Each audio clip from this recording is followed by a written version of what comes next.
Good morning, everybody. This is Stephen Pugh of the Home Bible College. It's May the 28th, and we're looking at 2 Chronicles and chapter 22.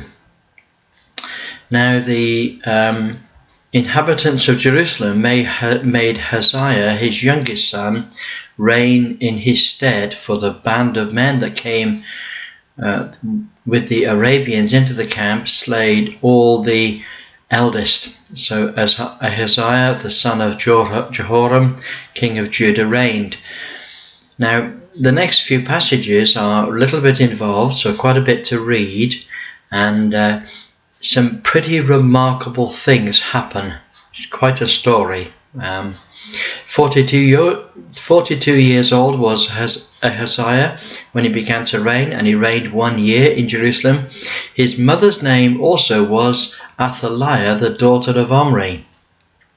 He walked in the ways of the house of Ahab, for his mother was his counselor to do wickedly. Wherefore he did evil in the sight of the Lord, like the house of Ahab, for they were his counselors after the death of his father, to his destruction. He walked also after their counsel, and went with Jehoram the son of Ahab, king of Israel, to war against Hazael, king of Syria, in Ramoth Gilead, and the Syrians smote Joram. And he returned to be healed in Jezreel because of the wounds that were given him at Ramah, where he fought with Hazael, the king of Syria. And Azariah, the son of Jehoram, king of Judah, went down to see Jehoram, the son of Ahab, at Jezreel, because he was sick. You see, when a person is wicked before the Lord disciplines them by sending in an enemy into the land. The destruction of Ahaziah was of God by coming to Joram. For then he went out with Jehoram against Jehu, the son of Nimshi, whom the Lord had appointed to cut off the house of Ahab.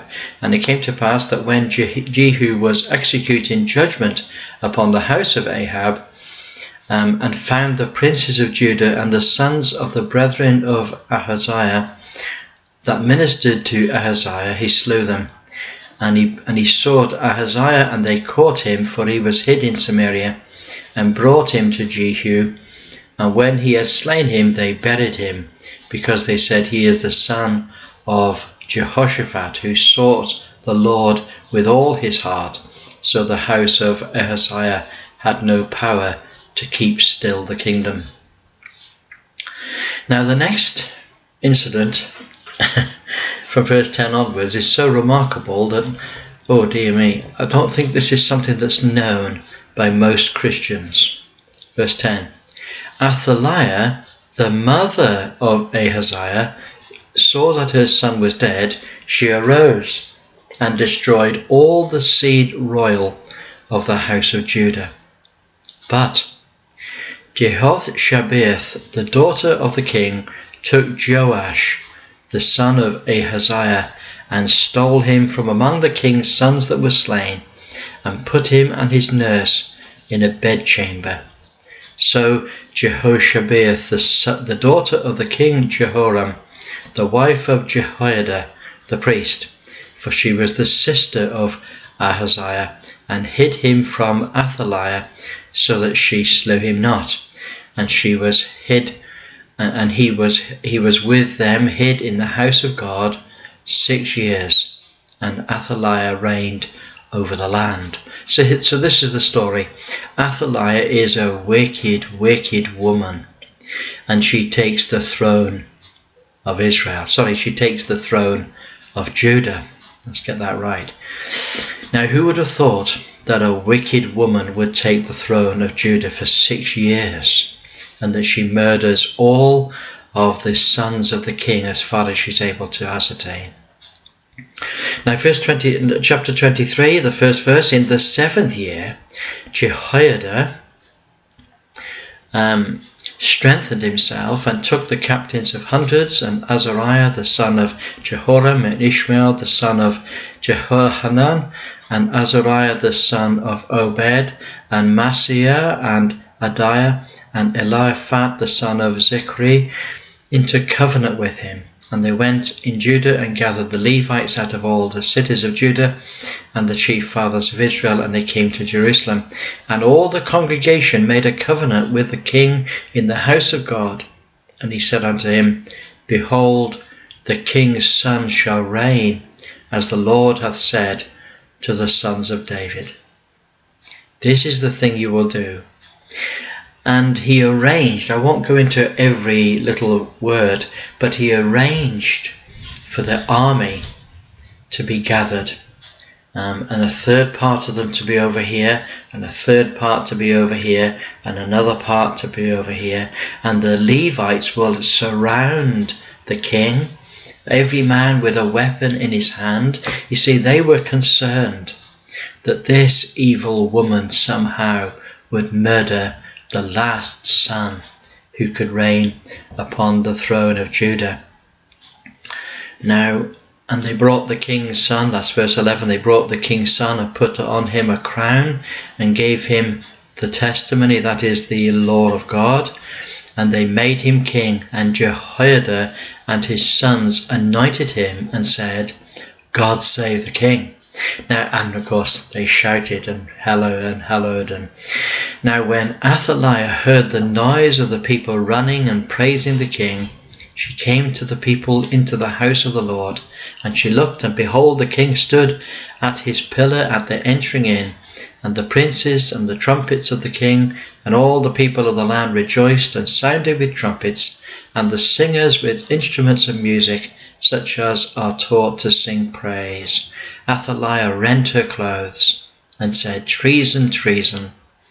Then Jehoiada the priest brought out the captains of hundreds that were set over the host, and said to them, Have her forth of the ranges, and whoever followeth her, let him be slain with the sword. For the priest said, Slay her not in the house of the Lord.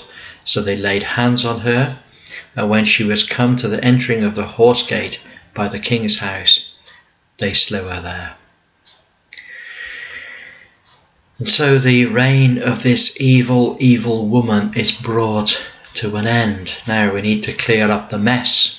Jehoiada made a covenant between him and all the people, and between the king, that they should be the Lord's people.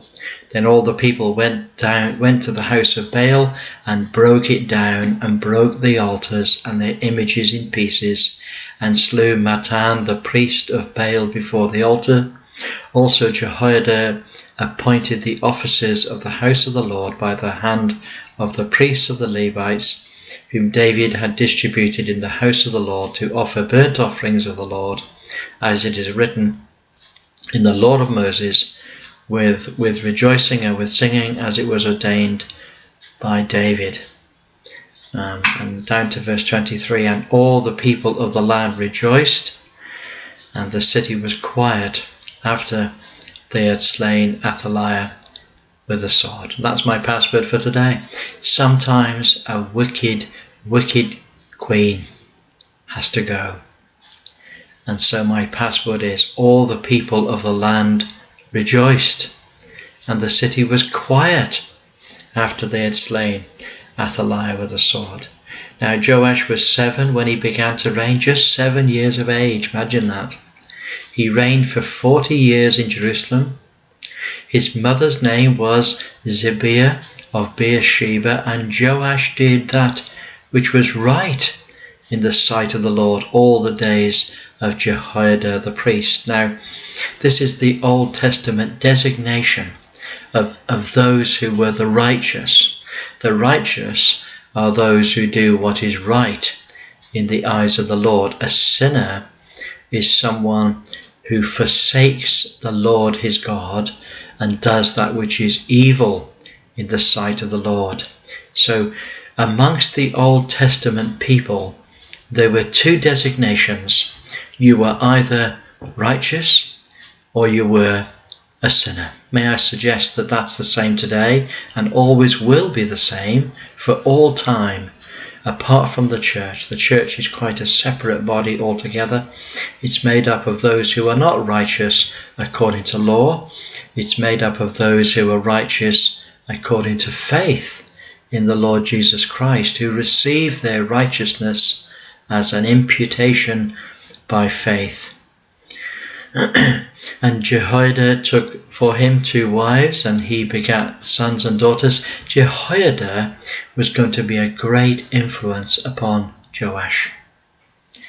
And he gathered together all the priests and Levites and said, "Go up into the cities of Judah and gather all Israel to repair the house of the Lord your God from year to year, and see that you hasten the matter." However, the Levites hastened it not. You see, they were slothful in their work. And so the king called for Jehoiada the priest and said, Why hast thou not required of the Levites to bring out of Judah and out of Jerusalem the collection, according to the commandment of Moses, the servant of the Lord, and of the congregation of Israel, for the tabernacle of witness?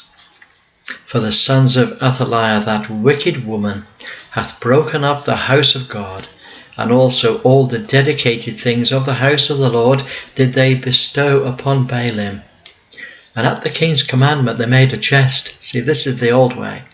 They made a vast chest where money could be put into the chest for the work of the masons and the carpenters to repair the house of the Lord. And that's what they did.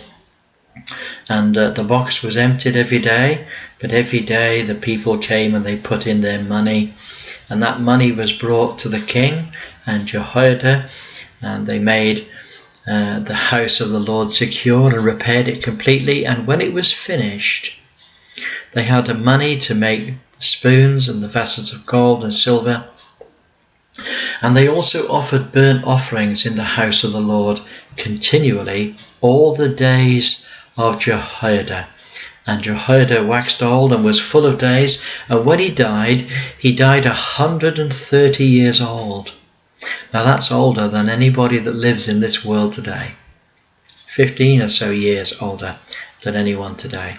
And they buried him in the city of David among the kings, because why? He had done good in Israel, both toward God and toward his house. Now that could be my second password. I love that.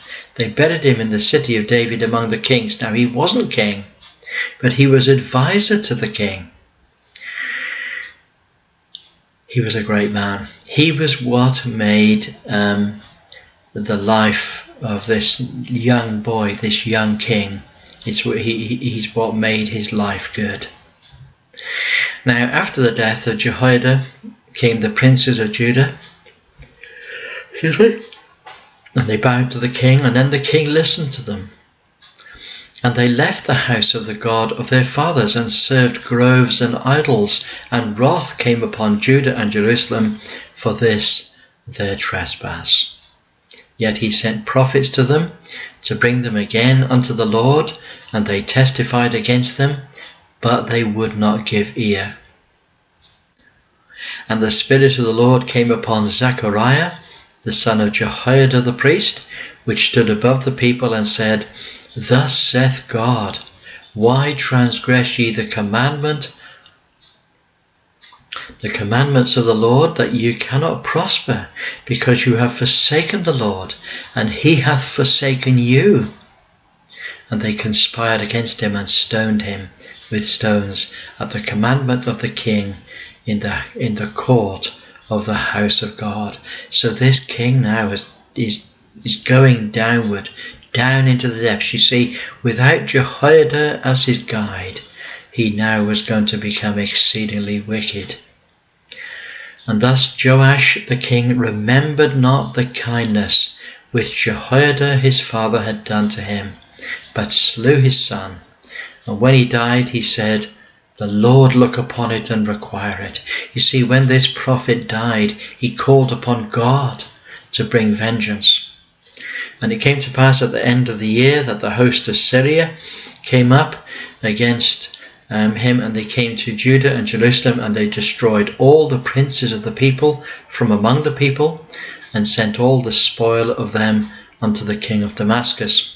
For the army of the Syrians came with a small company of men, just a small company of men. And the Lord delivered a very great host into their hand, because they had forsaken the Lord God of their fathers. So they executed judgment against Joash. And when they were departed from him, they left him in great diseases. His own servants conspired against him for the blood of the sons of Jehoiada the priest, and they slew him on his bed, and he died. And they buried him in the city of David, but they didn't bury him in the sepulchres of the kings. And so came to an end the life of a wicked, wicked king. And yet, you see, while he was young, while the old advisor to the king lived, he lived for 130 years, while he lived, he always did what was right in the eyes of the Lord. But when the old advisor was gone, then he did such wickedly. He did so wicked, in fact, that in the end his own servants murdered him on his own bed. Wow, these stories are quite incredible. Anyway, have a wonderful day. Look forward to speaking to you again tomorrow. God bless you. Bye for now.